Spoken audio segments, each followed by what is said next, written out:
Okay, so I will start a quick introduction about financial freedom today. First, it's Mariam Al-Malik from Financial Freedom. I'm a crypto content creator and reporter at Financial Freedom. I've been in the cryptocurrency industry since 2020 or late 2019. We launched Financial Freedom Today this year in March.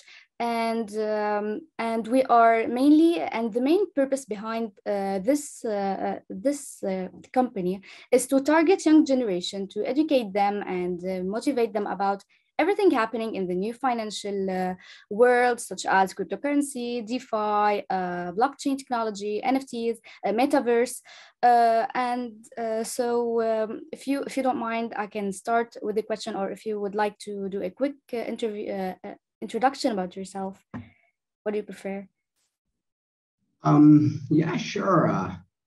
I'm محمد التمامي. I've lived on the internet since 1994. I like to say that the internet saved my life, you know, that's just unlimited access to information.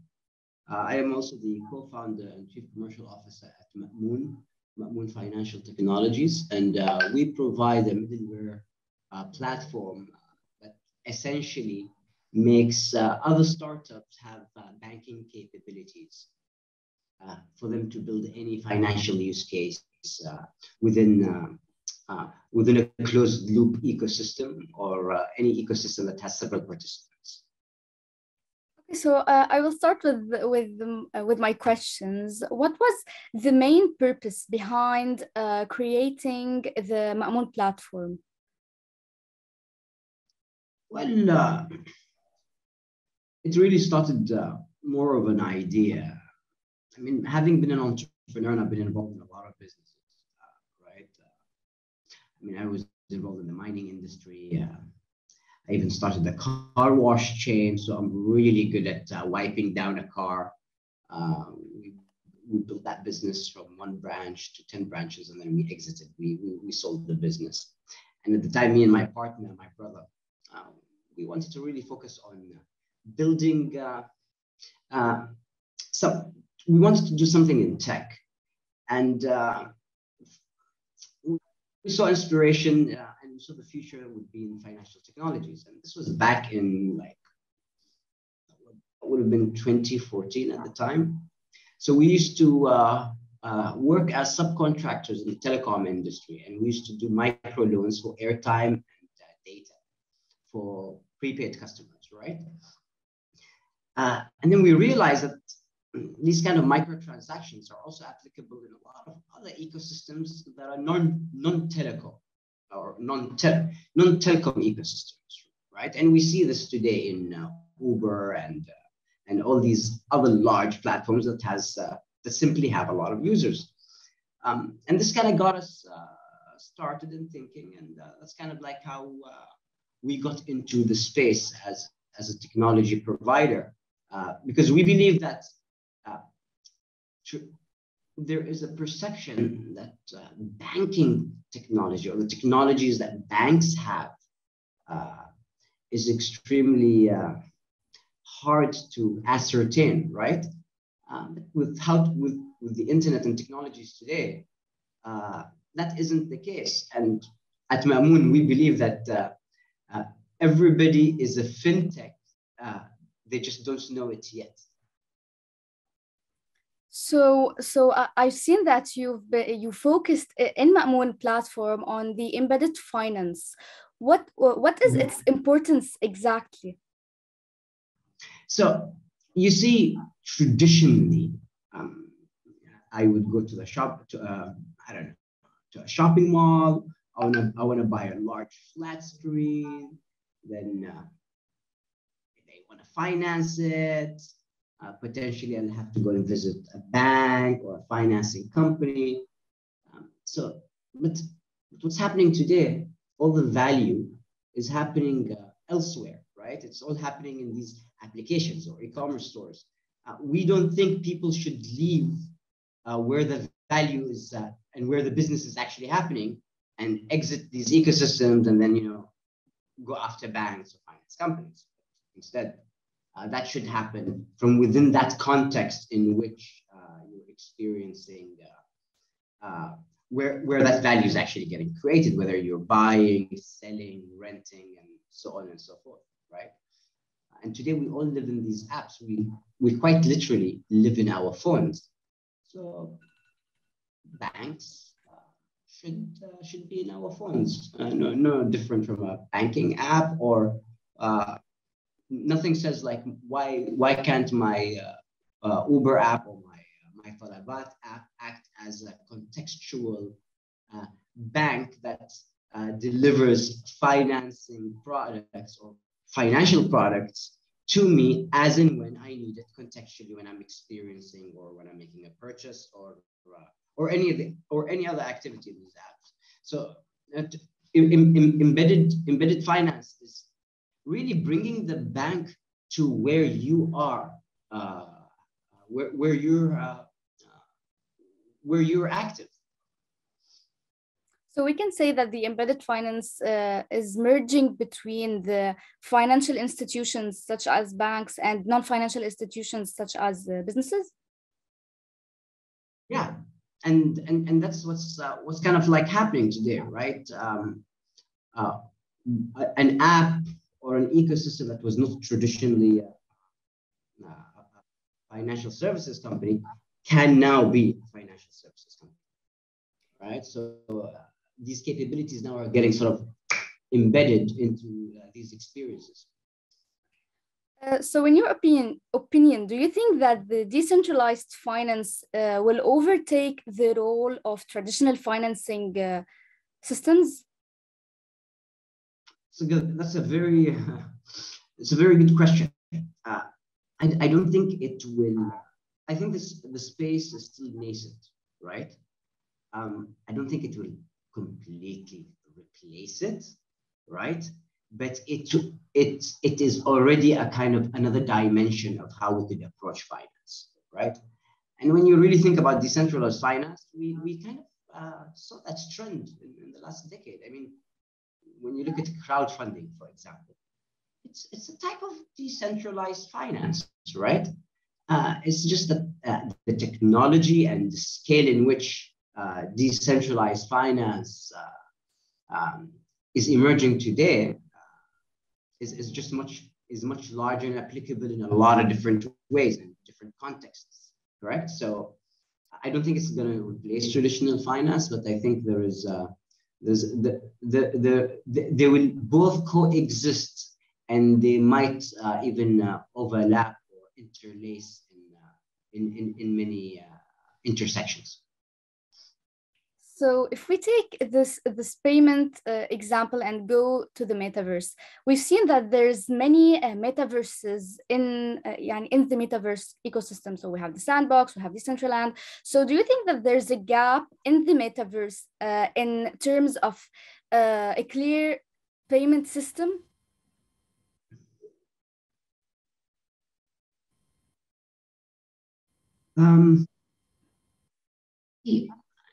Yes and no, right?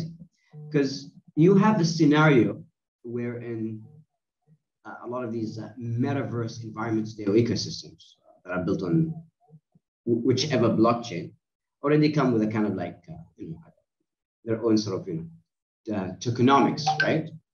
So that alone just makes the ability to introduce payment experiences much easier. So payments is khalas, it's done. It's there. Whether it's in a metaverse environment or otherwise, this is more of a feature, right? Versus the actual underlining governance or economics surrounding it, or the value that's being created in that particular community or ecosystem, right? I have this bet with a friend of mine. So my daughter, she's 5 years and a half, and I recently got her a PlayStation, right? So she likes to play Rec Room, and every once in a while that sneak in and play some Fortnite. And I look at these gaming experiences like metaverses themselves. And in gaming, we've had microtransactions, some form of tokenomics from the 1980s and 70s when we used to go to the arcade and put that little coin, right? And get those little rewards that we then later redeem for whatever. So this has been around for a long time. Only again, the technology allows us to sort of like scale it in ways that impact someone who's in Muscat, Oman, to someone who's all the way in Alaska, right? So if we want to generally talk about, we've seen many companies that are investing in the Web3 ecosystem, such as Meta, Tesla, and other companies. What are the opportunities that this Web3 offers to businesses, if you want to talk about it generally? Well, I think one of the things that we're seeing today is the first, marketeers are always the first to adopt things, right? So yeah, I'm a brand. I make, I make this thing. So let me create an NFT for it, create loyalty, these kind of applications. But I'm actually more fascinated by what it could do to content, because you see, how many evolutions of the internet we go through, but it's always been about content. The internet has always been a content game. And I am really intrigued and curious what Web3 will do for content creators and their relationship with brands and organizations. So this is where we're going to see some really interesting innovation we're already kind of seeing. But I think that relationship for the first time is going to be significantly challenged, right? Because in Web 2, it's kind of like a master-slave relationship. This now is definitely going to get challenged. And we're going to see more of a co-creation, partnership approach, and more equality relative to what content creators actually deserve. Because it's ironic when you look at Facebook and Instagram, it's the users who make these ecosystems. Every time we participate, every time you take a photo and you add a little filter, you're actually really working for Instagram. And how much of that action do the content creators, get to have from that equation? So this is now one of the areas that really excites me the most. So you've mentioned NFTs. So do you think that the usage of NFTs today is for trading or for playing games? Do you think that it will be changed in a few years, in few next years? For example, we've seen board jobs that are where people can benefit from their NFTs to rent for companies to brand their content. So do you think that the NFTs work, I can say, or purpose or job will change in the future? Absolutely. All this sort of like JPEG, the art aspect of NFTs is really, it's creating a blind spot for us relative to the actual underlying technology, right? Because at the end of the day, this is about smart contracts, right? So one of the areas that that's really excites me, and the kind of applications we're going to definitely see once sort of like once people get over the whole apes and all this sort of JPEG art stuff, right? And I think people are getting over it now, right? When you look at, for example, publicly listed companies, right? Often publicly listed companies, for example, have what is known as MOA, Manual of Authority, a document that outlines governance in a given company and decision-making hierarchy, right? Today, that document can be a smart contract. And the difference is here. It cannot be cheated. And I think what we're going to see is a lot of resistance towards this kind of applications.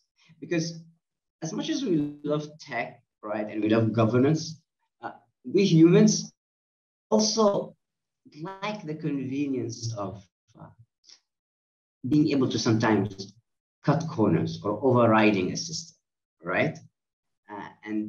Until we see that kind of like level of smart contract adoption, I think it's going to be a while. But you can already see like VCs that are adopting the DAO model completely, 100%, right? So, but we're not seeing that getting adopted in existing organizational structures or traditional sort of structures of organizations and corporations and how they function. So I think once people get over the arts NFT aspect of the JPEGs, people are going to really start really learning about the underlying technology. If you look at Ethereum, they just launched a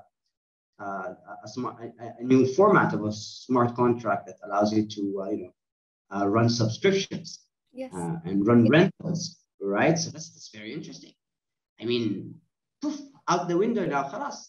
One smart contract, and you can manage subscription and a revenue model for all the kind of subscription models that we're accustomed to. So these are real solutions for real problems from an efficiency and a convenience perspective. So it's what we make of it, to be honest. So this is to answer your question.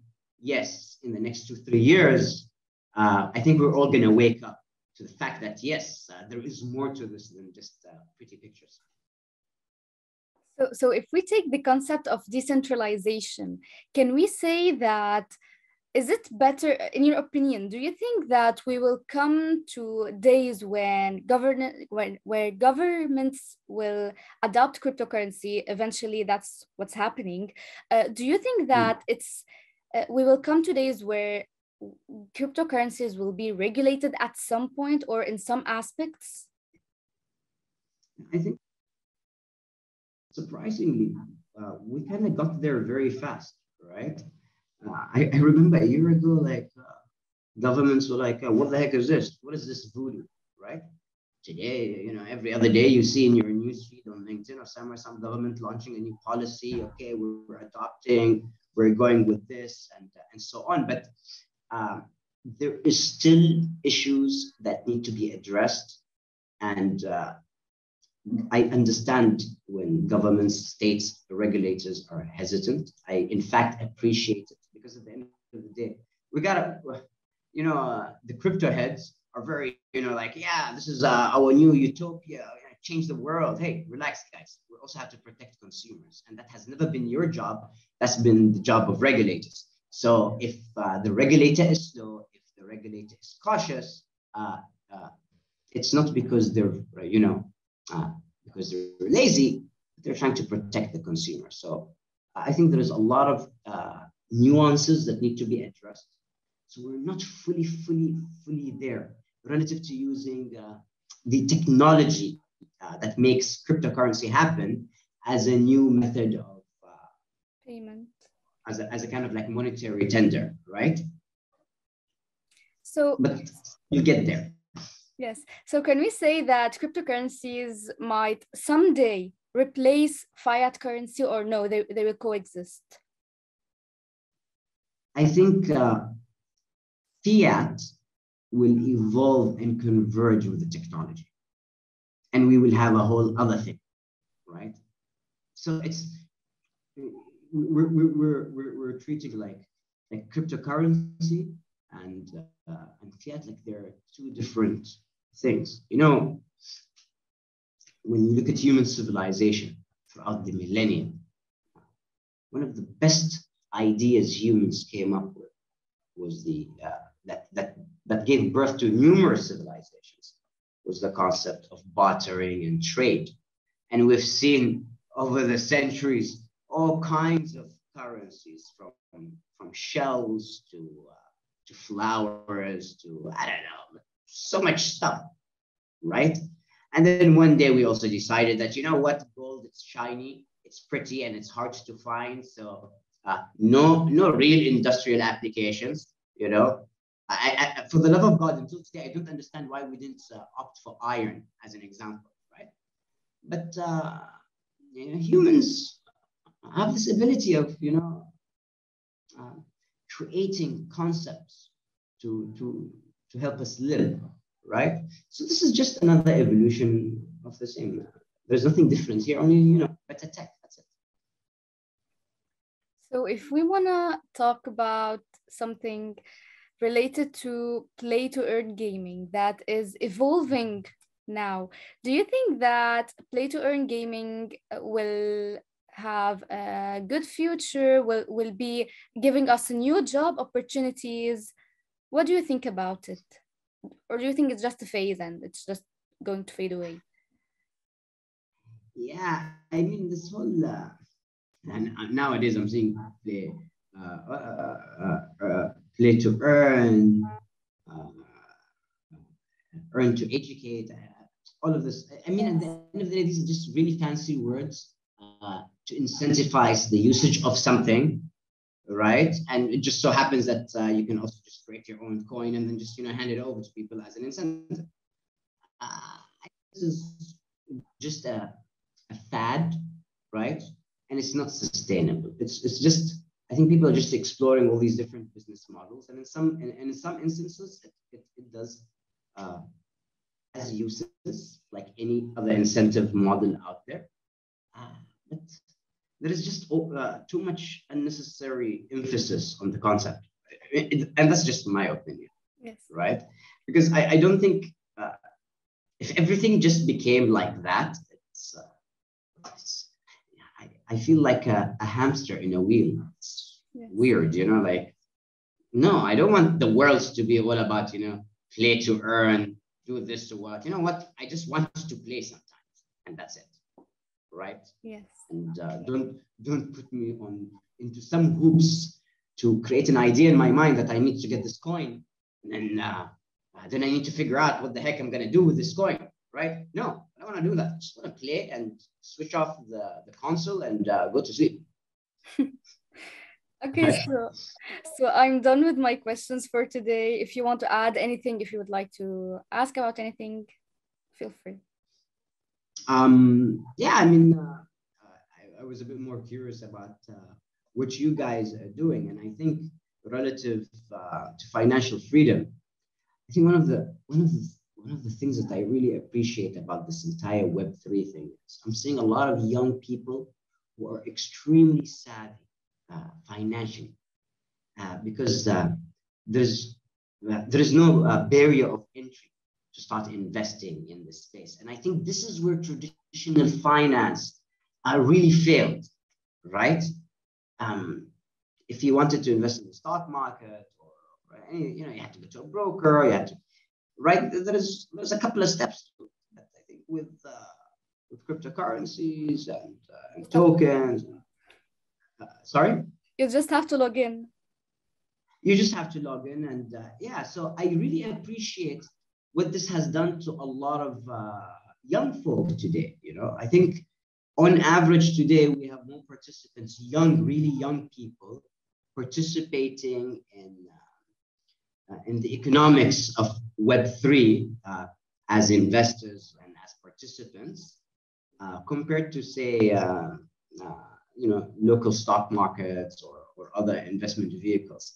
So I really appreciate that this has done this to young people. Now young people are really more savvy because financial instruments and investment instruments and these currencies are easily accessible. And this is, there is lessons here for traditional financial instruments and the traditional financial industry to learn from, right? And this is the one thing I really, on a personal capacity, I appreciate the most about this space, because I am seeing young people who are super savvy today because of the accessibility of these instruments. I can say that it has offered new opportunities or easiest ways to for young people to actually join the economy and be a part of building this economy for the future. It's not only related to the, I can say, the old people that were actually that built this system since the beginning. I think that the economy needs more up-to-date people to be able to also deliver the future of economy that it's been changing since it first was created.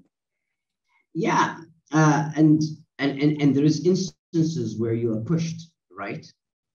Because that's how life is. And you look at El Salvador, I think even where you are in Lebanon, I was there a few weeks ago, and I told a friend of mine, you have to take me to that crypto ATM. And he's like, Muhammad, why are you so obsessed to go next see that crypto ATM?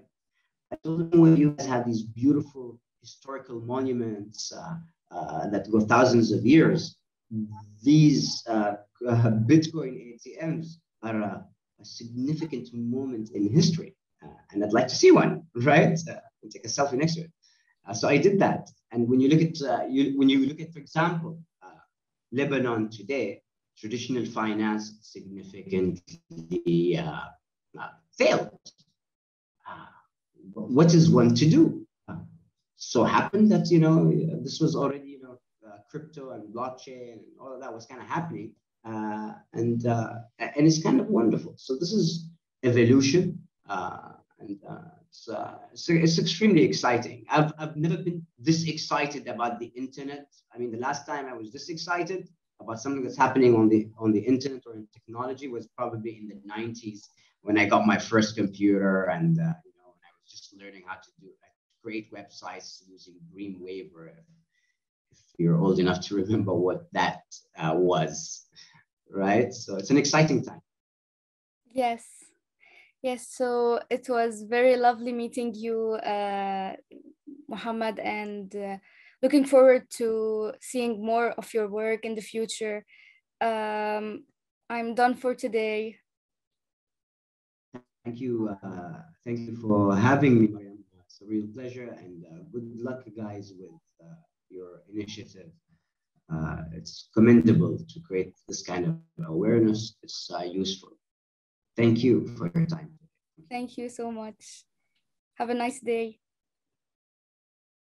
You too.